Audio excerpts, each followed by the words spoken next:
Hello students, welcome to CFR prediction 2024।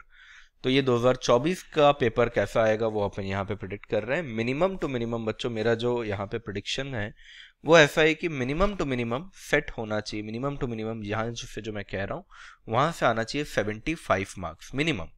इससे ज़्यादा होता है तो अच्छी बात है। लास्ट टाइम 84 से ज़्यादा नंबर के आए थे, इस बार 75 का मैं टारगेट रख रहा हूँ मिनिमम। सबसे पहला चीज जो आपको पढ़ना है वो है BC और CFS। भाई घोट के पी जाना है। 40 to 45 मार्क्स का BC और CFS यानी business combination of consolidated financial statement आएगा, बिल्कुल आएगा। गुडविल और GOBPP कैसे निकालते हैं, यानी गेन ऑन बार्गेन परचेस और गुडविल कैसे निकालते हैं, स्टडी मैट के आपको क्वेश्चंस करके जाने हैं और कुछ एक्स्ट्रा नहीं करना है। रिवर्स एक्विजिशन कैसे करते हैं बिल्कुल देख कर जाना, एग्जाम में आएगा ही आएगा। परचेज कंसिडरेशन निकालना रिवर्स एक्विजिशन में अलग तरीके का होता है, उसको देख कर जाना। कोई भी बच्चा एग्जाम में परचेज कंसिडरेशन रिवर्स एक्विजिशन का नहीं निकाल सकता अगर उसने प्रैक्टिस नहीं की है। दूसरा, रिवर्स एक्विजिशन बैलेंस शीट कैसे बनता है वो भी देख कर जाना है। इंटरनल रिकंस्ट्रक्शन के लिए बच्चों इंस्टीट्यूट में तो क्वेश्चन बहुत कम दिए हैं, इसलिए सीए इंटर का इंटरनल रिकंस्ट्रक्शन वाला जो चैप्टर है उसके क्वेश्चन आपको करके जाने।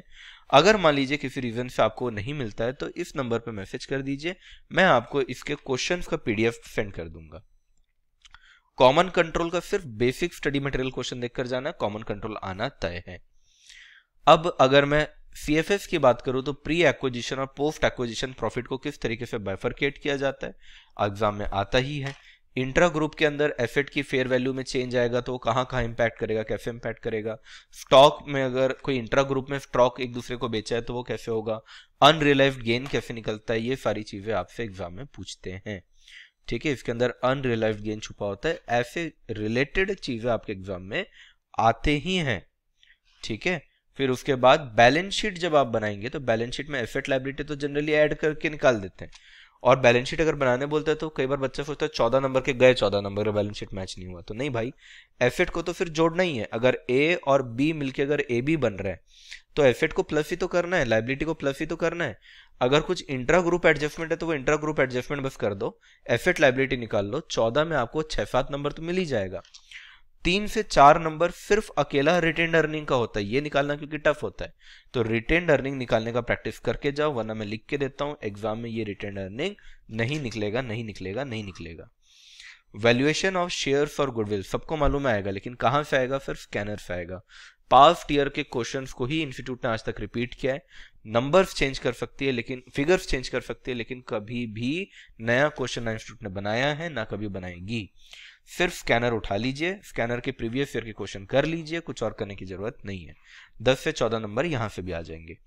थ्योरी 10 से 16 नंबर के बीच में आ जाता है। ट्रिपल बॉटम लाइन जैसे टॉपिक्स जो हैं वो आपको पढ़ के जाने हैं। रिपोर्टिंग जैसे इंटीग्रेटेड रिपोर्टिंग, XBRL वगैरह, आपको रिपोर्टिंग का एक क्वेश्चन देखने मिलेगा। डिस्क्लोजर का क्वेश्चन जरूर देखने मिलेगा, फाइनेंशियल इंस्ट्रूमेंट का डिस्क्लोजर, BC का डिस्क्लोजर, और गवर्नमेंट अकाउंटिंग तो सदाबहार है। यहाँ से 10 से 16 नंबर मिनिमम आएगा। और थ्योरी मुझे लगता है सबसे पहले करना चाहिए, वो स्टूपिड होता है बच्चा जो CFR में थ्योरी छोड़ के जाता है। सबसे पहला काम आपको थ्योरी करना चाहिए। आपका थ्योरी स्ट्रांग है या वीक है कोई फर्क नहीं पड़ता भाई, थ्योरी सबको करना चाहिए, क्योंकि थ्योरी एग्जाम में आपको बचा लेता है जब आपके क्वेश्चंस नहीं बनते। तो MCQ में भी आता है थ्योरी, और आपके बैक क्वेश्चंस में भी आता है थ्योरी, बड़े क्वेश्चन में भी आता है थ्योरी। 2 दिन बस आपको देना है। अगर आप एक दिन में 10 घंटा पढ़ते हैं तो 20 घंटे में थ्योरी खत्म, 10 से 16 नंबर आपको मिल जाएंगे। अब बहुत सारे इंडियस इंस्टीट्यूट ने दिया है, कभी कभी तो इंडियस जो नहीं दिया होता है वो भी कई बार इंस्टीट्यूट पूछ लेती है। तो जनरली इंडियस 115 में आपको अच्छा खासा टाइम देना है, 3 दिन देकर चलिए। रेवेन्यू के ऊपर इंस्टीट्यूट ने अभी तक ज्यादा क्वेश्चन पूछे नहीं है, इसका मतलब है कि इस बार पूछेगी, बचा के रखा है। ये बॉम्ब गिरने वाला है, बहुत सारे लोग नहीं समझेंगे और पक्का इस बॉम्ब के नीचे आके जाएंगे अच्छे से। स्टडी मटेरियल के क्वेश्चंस में किस पे ज्यादा फोकस करना है, किस तरीके से अपॉर्शनमेंट होता है, किस तरीके से डिस्काउंट को बांटा जाता है, और किस तरीके से रिकॉग्निशन होता है फाइनेंशियल लायबिलिटी का और इक्विटी के बीच का। क्या पूछता है वो आपसे, फाइनेंशियल लायबिलिटी कितना है और बताओ इक्विटी कितना है। फाइनेंशियल लायबिलिटी कितना है, इक्विटी कितना है, इसके बारे में वो आपसे कई बार पूछ लेता है।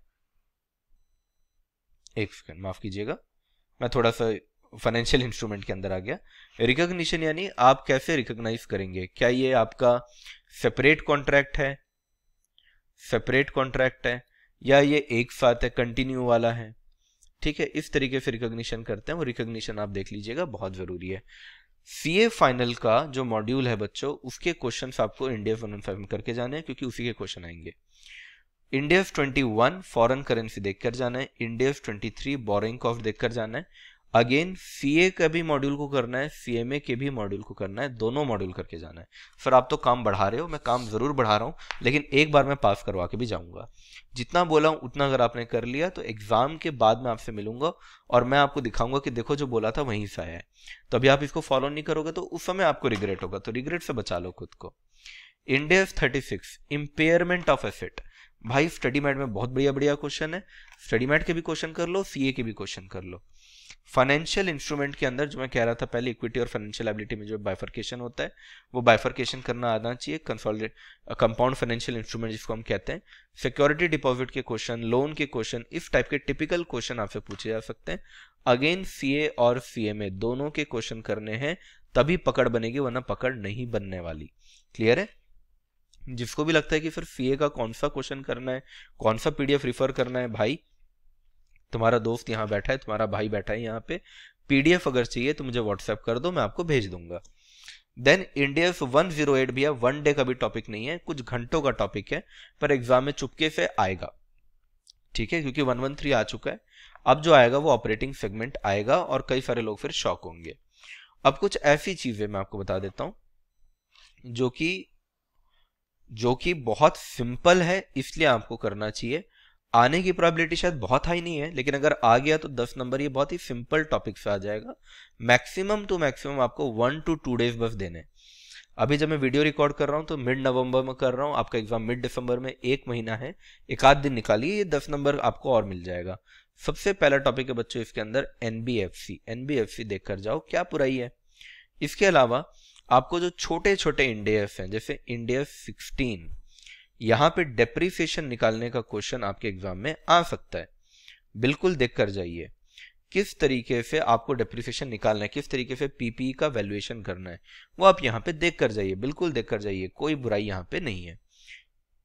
लास्ट इंडेस 102 में भाई क्या देख कर जाना है, पास्ट ईयर क्वेश्चंस देख कर जाना है। क्या देख कर जाना है भाई? पास्ट ईयर क्वेश्चंस देख कर जाना है, नए क्वेश्चंस नहीं देखने, पास्ट ईयर क्वेश्चन से ही आएगा। तो सिर्फ इतना बोला हूं, बहुत ही कम चीजें बोला हूं मेरे पॉइंट ऑफ व्यू से। तो आप लोग मुझे बताइएगा आपको ज्यादा लग रहा है क्या? मैंने कुछ पर्टिकुलर टॉपिक्स ही बताएं, इन्हीं टॉपिक में से आपका मिनिमम 75 मार्क्स आएगा। बीसी सीएफएस कुछ जो बोला हूं बस उतना करके जाना। वैल्यूएशन और शेयर गुडविल सिर्फ स्कैनर के क्वेश्चन करना, कुछ और करने का कोई नीड नहीं है, आप सिर्फ अपना टाइम वेस्ट करेंगे अगर कुछ और कर रहे हैं तो।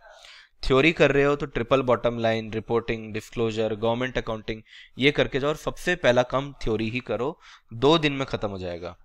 इंडेस के अंदर 115 देख कर जाओ, स्टडी मैट के क्वेश्चन पे कहाँ कहाँ फोकस करना है बता दिया हूँ। 21, 36 फाइनेंशियल इंस्ट्रूमेंट, 108 और 23। अब जब आपके पास टाइम बचेगा तो डेफिनेटली आपको क्या करना है, आपको उसके बाद कुछ जो छोटे टॉपिक्स है वो आपको करके जाने हैं। और छोटे टॉपिक कौन कौन से?